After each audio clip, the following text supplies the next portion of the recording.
prosecution. I call counsel for the prosecution to the stand. Much obliged. You can. May it please the court, my name is Miss Saanvi Shenoy, and I, along with my learned colleague Mr. William Strawson, appear on behalf of the prosecution representing the Crown. My learned friends Ashley and Benjamin appear on behalf of the defence representing Mr. Raphael Raffaello.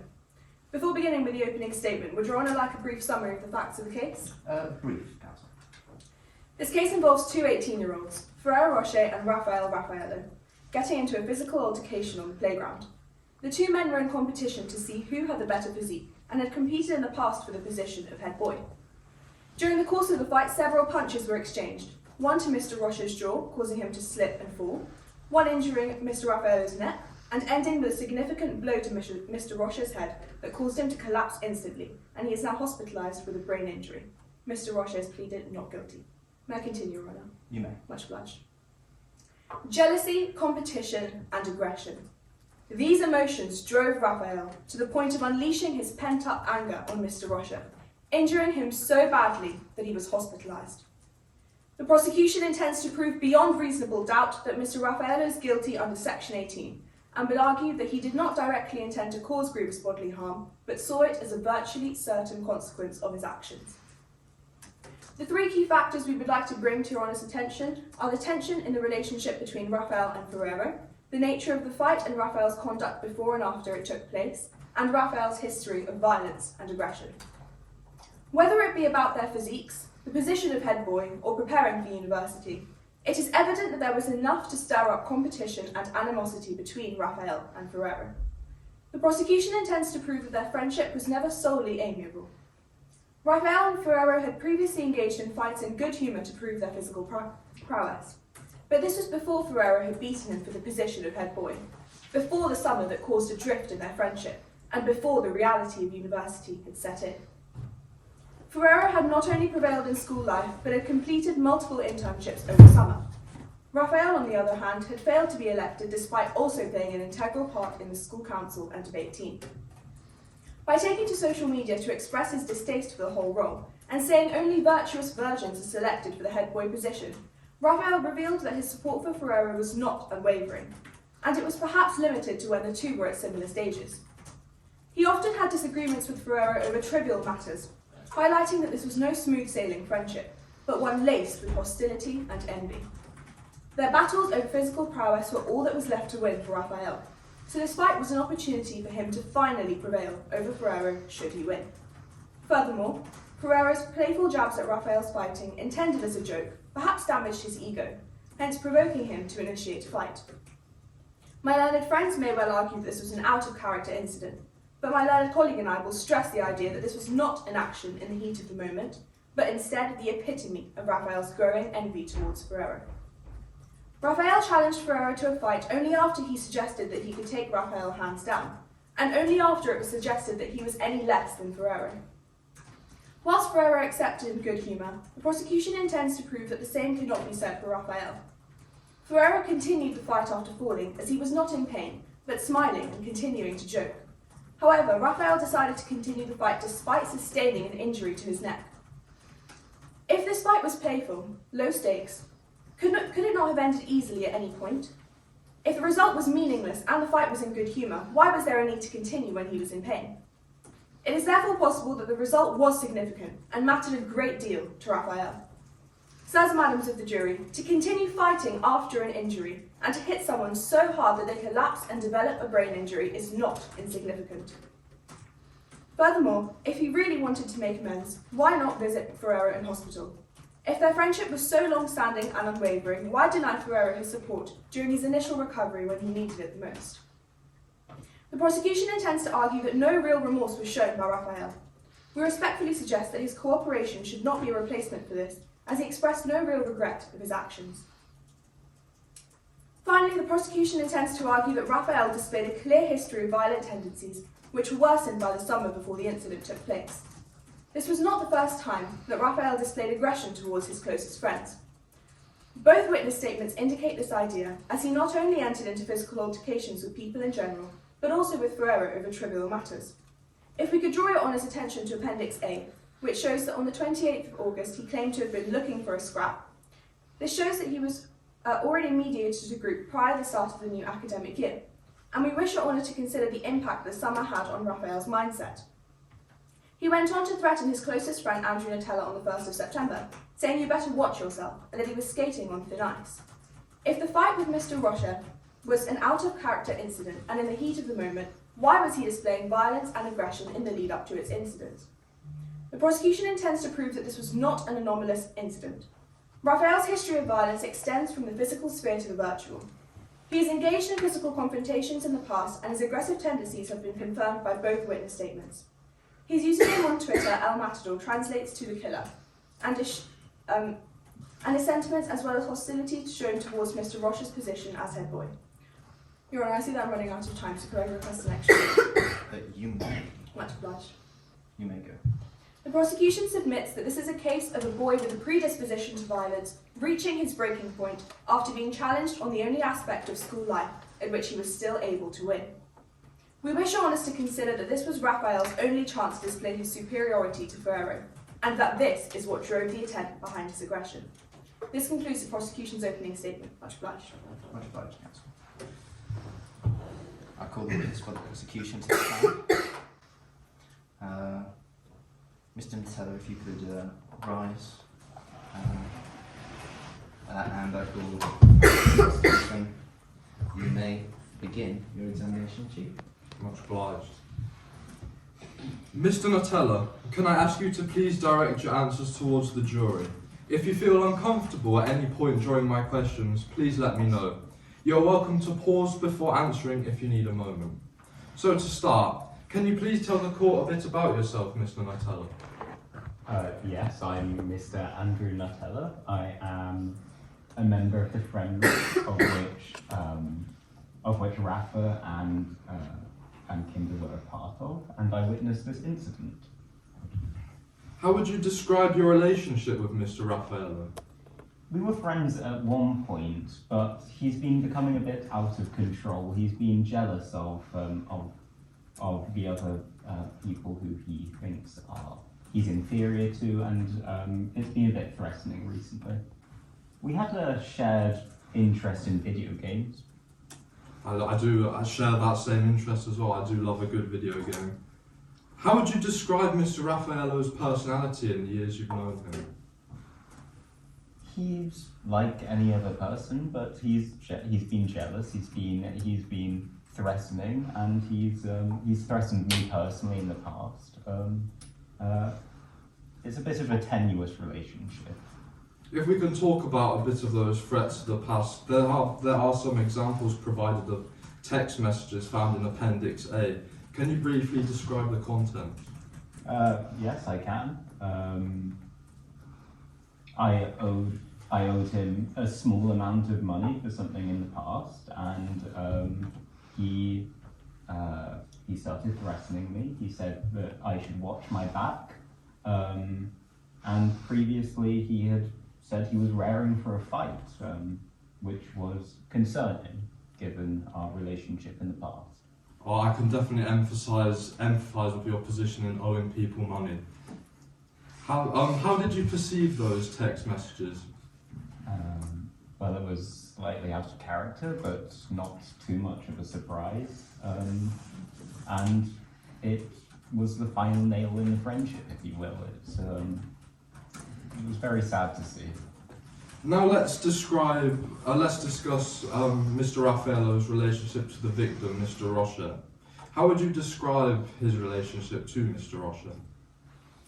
It's sort of this constant relationship of one-upmanship. Although Mr. Rocha is always sort of slightly on top, if you will. He was head boy. He's secured all these internships, and so unable to prove himself in those domains, Rafa has sought to challenge him physically, which has ended up very poorly. Do you recall any events or changes when Mr. Rocha became head boy? Not particularly. Could you clarify what you're hinting at? Towards how Mr. Raffaello was acting towards Mr. Rocha. Was there any difference? Well, he became more jealous. more intensely threatening. But yes, it was sort of an intensification of things that were already there. Okay, now let's discuss the events of September 4th. Where were you when the incident occurred? I was in the school playground in Kenilworth Sixth Form. What were they arguing about?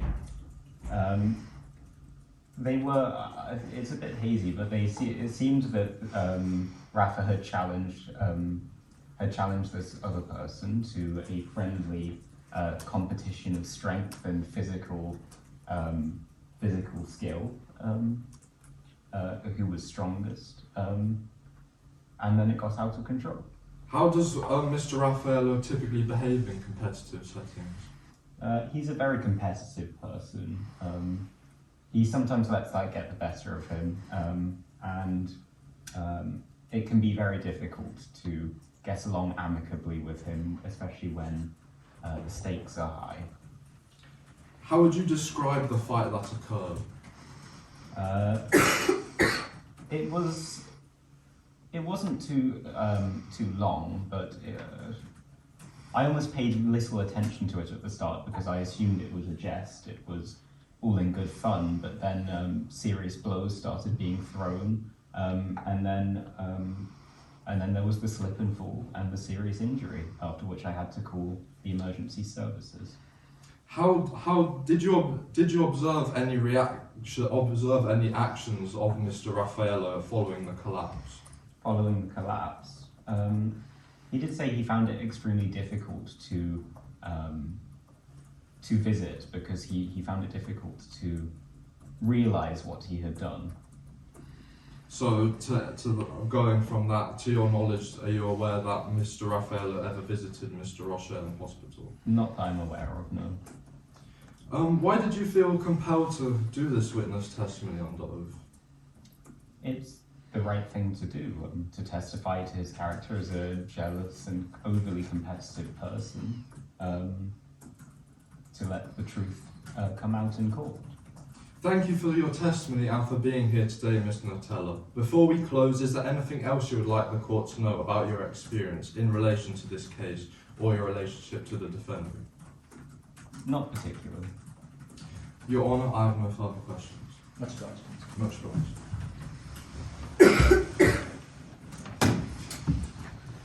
Call counsel for the defence. Conduct there.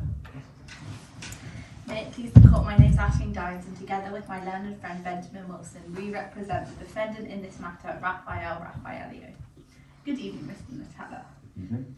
I'd like to ask you a few questions pertaining to your statement, if that would be okay. Yes. I'm so sorry for everything that's happened to your friend, Mr. Ferraro. May I remind you to please direct all answers to the jury rather than me. Thank you. Mr. Nutella, the day in question, Monday the 4th of September, was a cold and rainy day, was it? It was cold and rainy. There had been a heavy rainfall the night before, had there? Yes. The rainfall had caused the playground to be slippery, had it? Yes. And the weather conditions had also reduced the visibility, yes? Yes. And the sky was darker than usual, yes? Yes. Is it possible that this type of reduced visibility and bad weather might reduce someone's ability to see?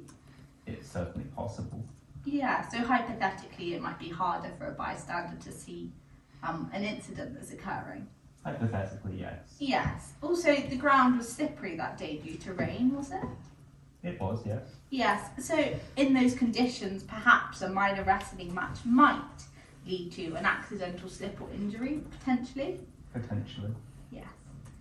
I now wish to move to talk to the incident itself. Would that be okay? That would be okay. In the official police report, it says that the conversation between the two began with Ferrari joking that he was stronger and could take Raphael in a fight hands down. Yes? Yes. But your statement doesn't mention this, right?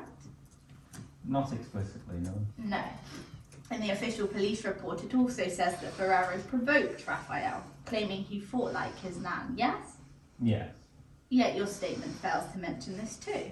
It does, yes. Yes.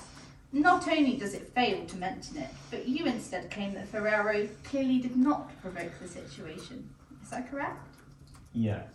Yes, so it fails to mention as well any provocation or indeed fighting from Ferrero. Yes? Not entirely, no. So, but there's a contradiction between your statement and the police report, yes? Yes, it's a statement of what I saw. Yes, yes. In the police report, it also mentions that Ferrero threw the first punch after Raphael slipped and accidentally elbowed Ferrero in the jaw, yes? Yes. But you claim that Ferrero was caught off guard by the actions of Raphael, yes? Yes. Despite the police report stating that the victim threw the first punch, yes? Yes. A contradiction, yes? No, I wouldn't say so.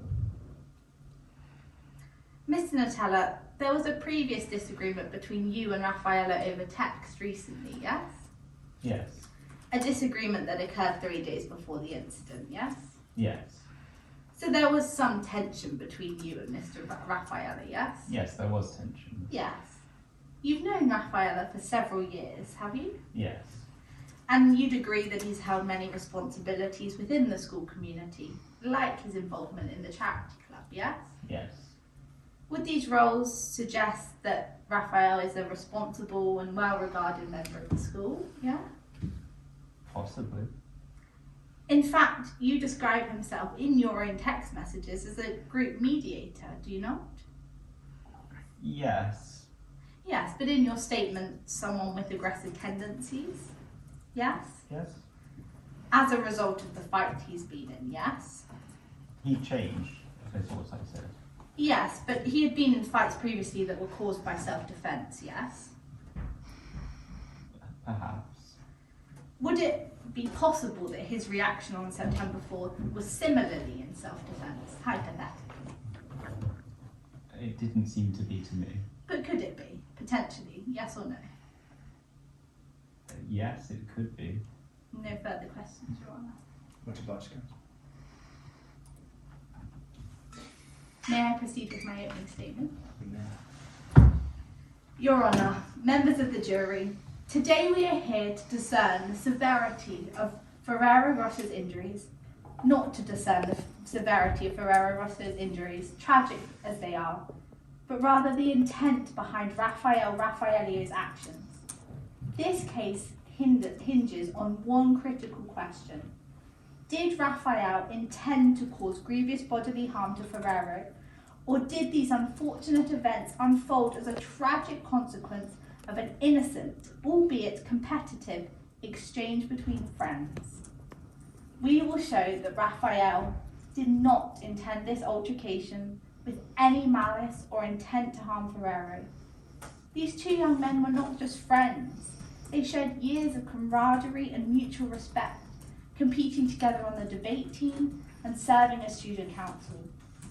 On that foggy morning, in the midst of light-hearted banter about strength and physique, Ferrero himself joked that he was stronger and could take Raphael. My learned friend suggests his actions show intent because he continued while in pain. But does this not instead prove that he was operating in self-defense? Given the conditions on the day, namely the slippy floor as a result of previous rainfall, the intended consequences of the playful fight cannot have been foreseen by anyone, not least the defendant, who in a moment of panic was acting in self-defense against Ferrero's repeated punches in his direction. Raphael's upbringing and background, along with the conditions of the day, culminated in a tragic accident. But it was nothing more than that, a tragic accident. Witnesses like Cormac Kinder will attest to Raphael's good character. He is a caring individual who in other contexts have stood up for Ferrero, even defending himself against others who criticised him for being elected head boy. Cormac paints a picture of Raphael as a young man who deeply valued his friendship with Ferrero and never held resentment or jealousy that might lead him to seek revenge. In contrast with this portrayal, as you have just heard, the prosecution witness, Andrew Nutella, has attempted to paint Raphael as aggressive and motivated by jealousy. Yet we've just highlighted the inconsistencies in his testimony, which reflect personal grievances rather than objective observations. Raphael's so-called history of aggression lacks evidence. Raphael grew up in a challenging environment where he occasionally had to stand his ground, not as a violent young man, but one who was resilient and protective. Imagine if your actions of self-defense in a vulnerable, deprived neighborhood where you were the victim were later used against you in court, accusing you of being the violent one. Not only this, but in tweets from the defendant himself, it shows that he opposes violence and believes that violence is never the answer. The prosecution has pointed to Raphael's reaction after the incident as a sign of guilt, claiming he avoided visiting Ferrero in hospital. We will argue, however, that Raphael's behaviour stemmed from profound shock and remorse. He was devastated by the unintended consequences of what was supposed to be a harmless interaction. Far from evasion, Raphael's response was one of a young man struggling with the guilt over an incident he never imagined would have such grave repercussions. Imagine how you would feel if you hurt your friend to that degree. Additionally, I would like to address claims that the prosecution might make regarding Raphael Raffaello's interest in video games. Any assertion that this contributes to a supposed violent or aggressive character that could have impacted his behaviour during the incident on September 4th are unfounded.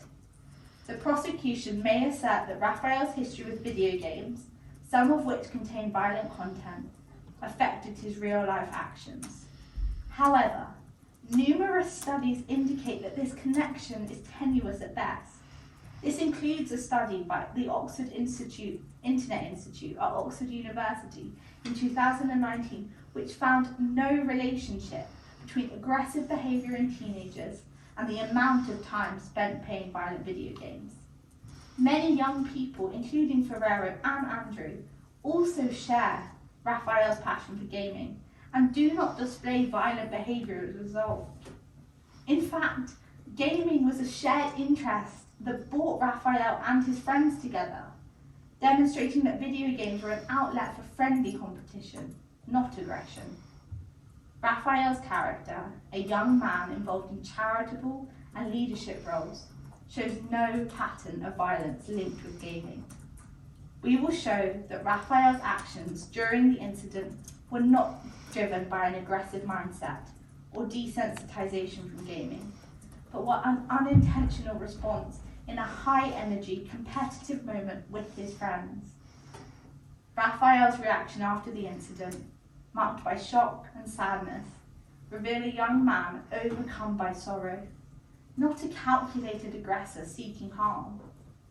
Ultimately, we will demonstrate that the charge of causing grievous bodily harm with intent is unwarranted here.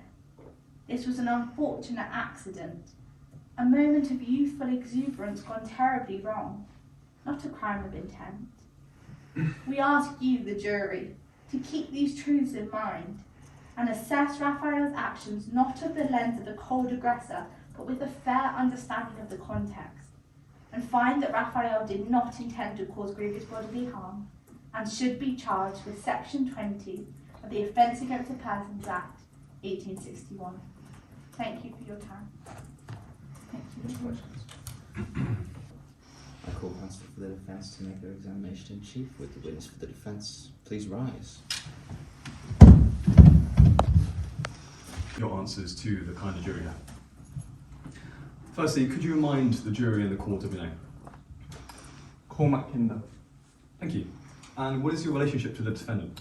We've been friends for years. I'm friends with all the implicated parties in this case, including Andrew. We've all been part of the same friendship group for years because we went to the same secondary school. Okay. Outside of secondary school, what activities do you partake in as a group? Well, I think we really bonded over video games, honestly. Especially Doom. Doom is our favourite game. Okay. And who in your friendship group plays these games? Everyone. Mainly Ferrero, and Raphael, Andrew occasionally as well, but I'm much closer with Ferrero and the other party. Would you say, has this had any impact on anyone's character in the group? No, not really. I think it's just brought us a lot closer together than we would be otherwise. Okay. Can you tell us about Raphael's roles within the school environment? Yeah, Raphael is really generous. So he's the president of the Charity Society. He also actively gets involved with the student council, and just any way to make the world a better place, he's all up for it. And what about the victim in this case, Ferrero? Yes, also, he's head boy. They're kind of inseparable in a certain sense. If one's in a certain place or going or trying to achieve something, the other one's pretty close behind. Okay. You said he's head boy. How did the school community react to him becoming head boy? I mean, obviously, I think with stuff like that, there's going to be a certain level of jealousy. But Ferrero specifically struggled with bullying, but Raphael came to his defense. Okay, that's very kind of him.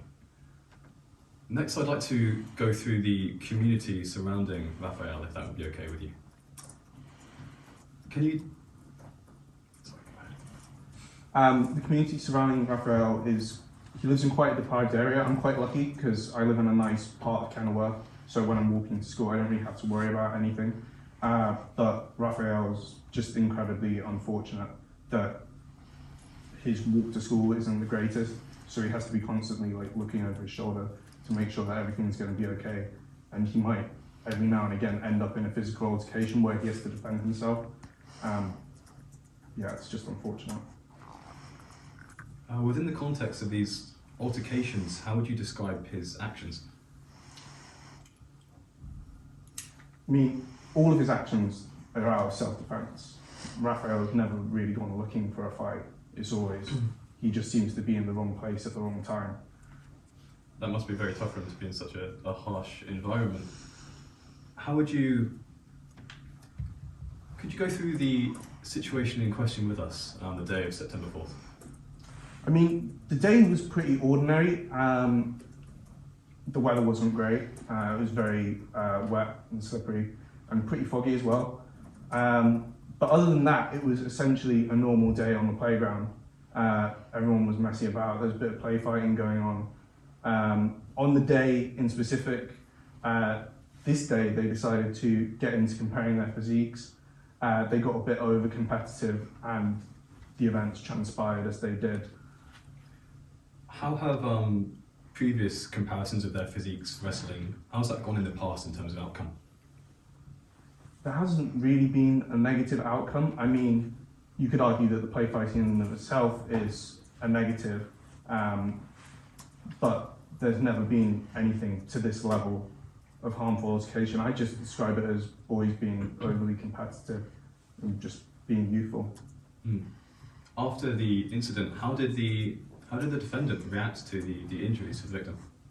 Yeah, he was absolutely distraught.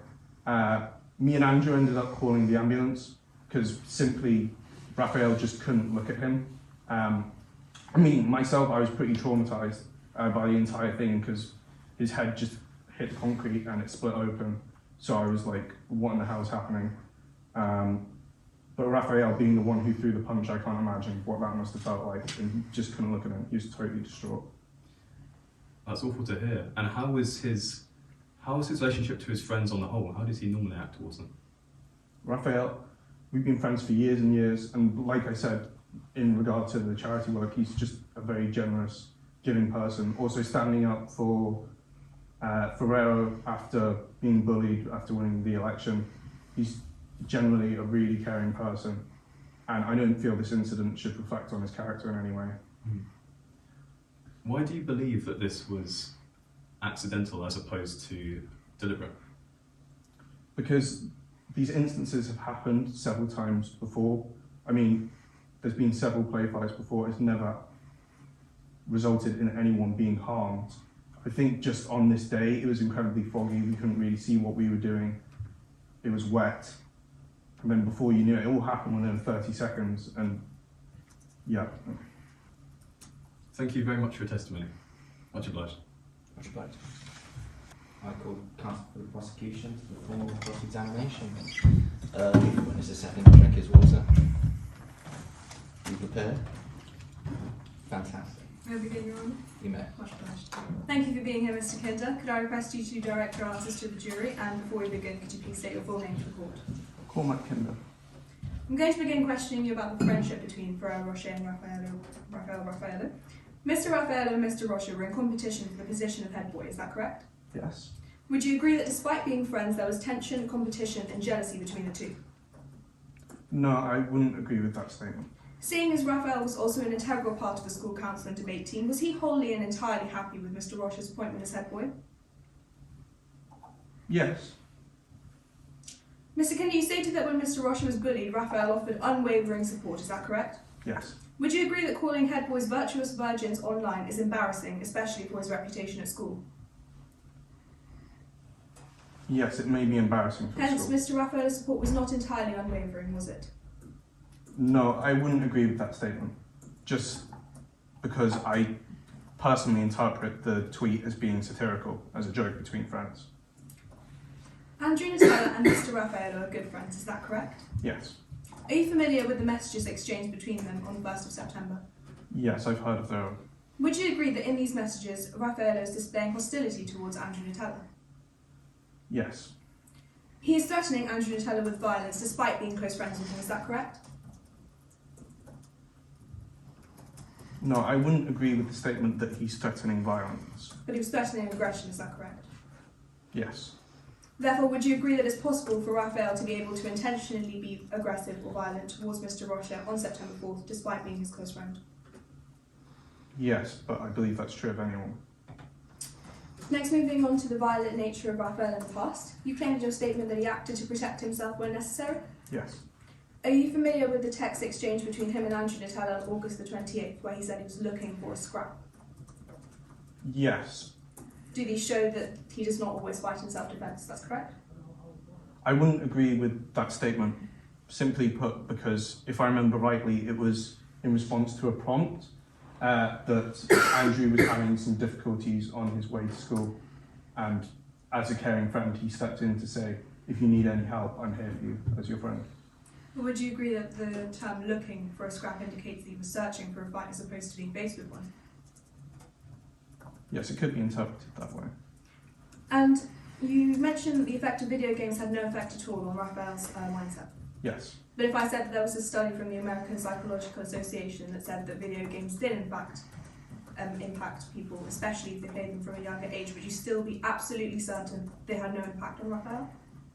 Yes, as I heard earlier, there's another study that contradicts.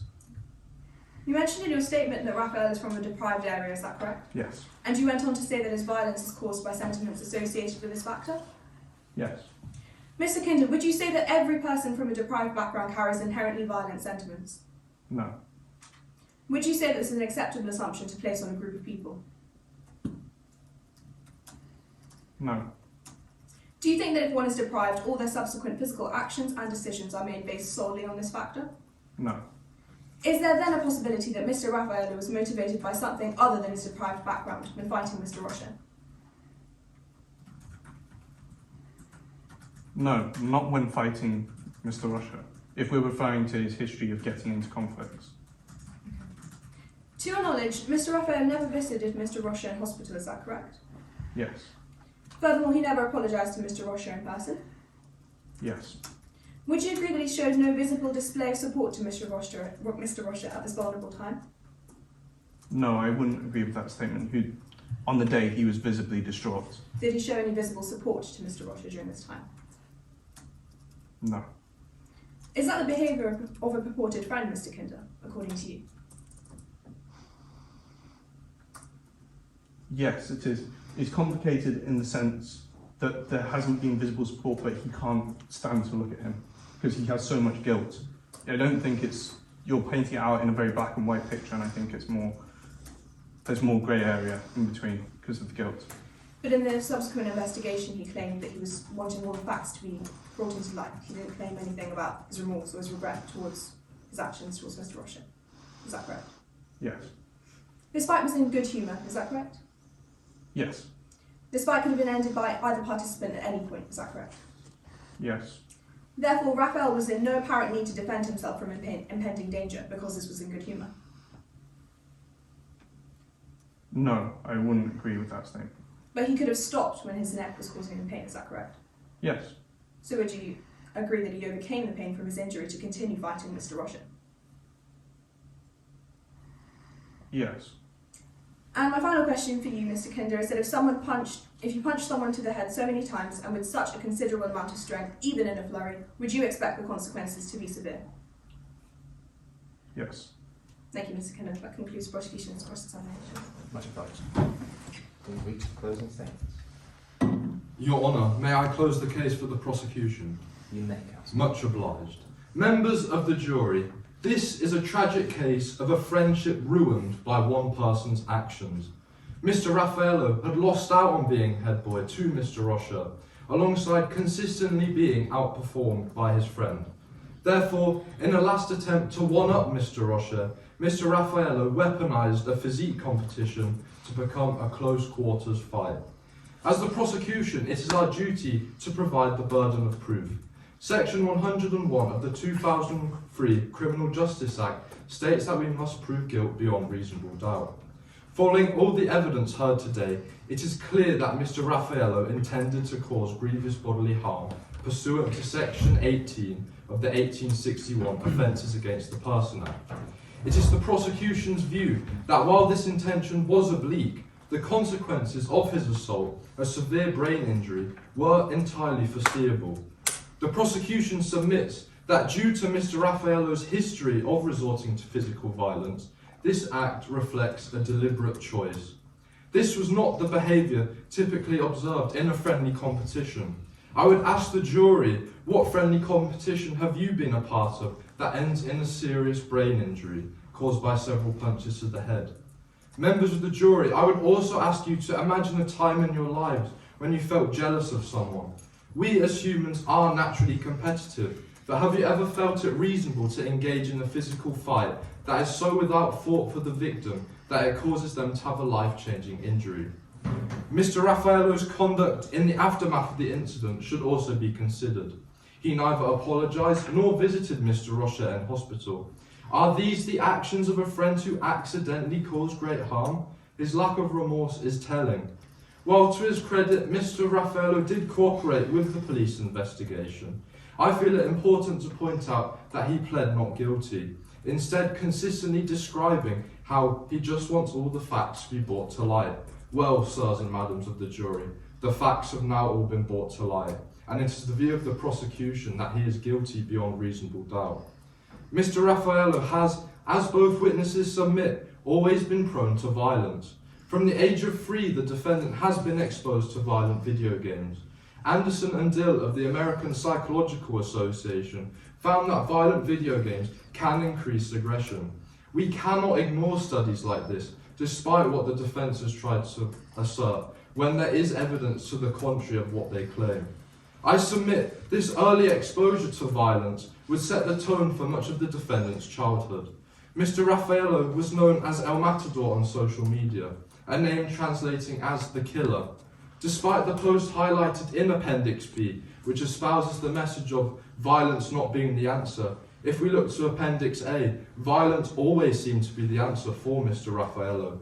Threats and fear are some of Mr. Raffaello's favourite tools when communicating with people. Online, the defendant has consistently displayed this behaviour, and now in real life, he has acted out on these threats. Mr. Raffaello, I submit, is not just a danger to the public, but also a danger to himself. The defence, I submit, has tried to focus on Mr. Raffaello being brought up in a deprived area. While this is a potential mitigating factor, I would ask the jury whether being from a deprived area means a person is inherently violent. Is this not a problematic assertion to make to those from deprived backgrounds that still lead peaceful and successful lives? Mr. Raffaello himself is clearly educated and has held positions of responsibility in school, even applying to be head boy. Surely in those positions of responsibility, he would know not to be violent. Your Honour, may I conclude my closing statement? You may. Much obliged. Members of the jury, this is a case with tragic long-term consequences. While we may not know the scale of the damage at this stage, a severe brain injury is guaranteed to have life-changing ramifications. Aiming punches at the head will almost always have dire consequences. Mr. Raffaello is now an adult and should be treated as such. This was not a youthful conflict, but a fight with adult consequences. The prosecution, while recognising the oblique nature of the assault, firmly submits that Mr. Raffaello is guilty beyond reasonable doubt. This altercation crossed a line that Mr. Raffaello had not crossed before, but to use his own words, he had always been skating on thin ice. A consequence like the one we are now faced with has been coming for some time. In respect of this, the prosecution submits Mr. Raffaello should face punishment befitting the damage levelled at Mr. Rocher. I am much obliged, Your Honour, on behalf of me and my learned friend, for allowing us to present our case, and thank you as well to Mr. Nutella and Mr. Kinder for your testimonies and for being here today. Finally, thank you to the jury for listening to our submissions, and I hope you agree that Mr. Raffaello is guilty beyond reasonable doubt. Much obliged. Much obliged, counsel. And counsel for the defence. Good evening, everybody. My name is Benjamin Wilson, and I appear on behalf of the defence, representing Raphael Raffaello. Now, what my learned friend has mentioned here is that he believes he is guilty, but I believe it pertinent to emphasise what we're saying he is guilty of. The defence has at no point claimed that he is not guilty of grievous bodily harm. We have simply submitted that he did not intend to cause grievous bodily harm, and couldn't have reasonably foreseen that he would cause grievous bodily harm. First, I would like to go through the witnesses which have appeared in this case. The prosecution brought forth Andrew Nutella, a friend in this friendship group. He painted you all an image of the defendant as a violent man with a violent past, with violent tendencies. He claimed that it was this suppressed jealousy towards his friend which led to this altercation being escalated in this way. However, it's important to consider all the things that he neglected to say. When you look at the police report, there were several things which appear in it which were not present in his statement. My learned friend identified them for you earlier. First things first, he doesn't mention the goading that began at the start of the fight. The victim said that he had the superior physique and that could take him in a fight pretty much any time. It was this that led to the rest in the first place. Secondly, he didn't mention the elbow to the face, which is what led to the escalation. Perhaps he didn't see it, perhaps he chose not to include it in the statement. Regardless, it's interesting to consider. Additionally as well, he made a crucial mistake of misidentifying who made the first punch in this altercation. He claims that it was the defendant who made the first punch, the one who escalated it. But it's clear from the police report that the person who threw the first punch was not the defendant, but was the victim. This is crucial to understand because all of us would lose a degree of rationality and mental fortitude were we to be punched in the face. In the statement, it describes a frenzy of punches, and I ask you to consider, what does frenzy mean? Frenzy is not calculated, frenzy is not angry, but it implies to me panic. It implies to me pain, and I believe in connection to his background and the multiple times he's been a victim, I may emphasise, of attacks where he's had to defend himself, that this reminds him of this incident. What I submit is that this wasn't a calculated attack to hurt one of his closest friends in many years, but that this was a moment of panic, that he didn't think clearly, that he couldn't have foreseen the level of bodily harm this would result in. After all, it was the punches to the head which caused him to fall to the ground, but like we said, he wasn't the one who threw the first punch. If it was instead the victim's punches which had had more of an effect, the defendant could be the one now who is in hospital. It is only happenstance that the defendant stands here today and not the victim. And I don't believe it's right for us to convict on happenstance.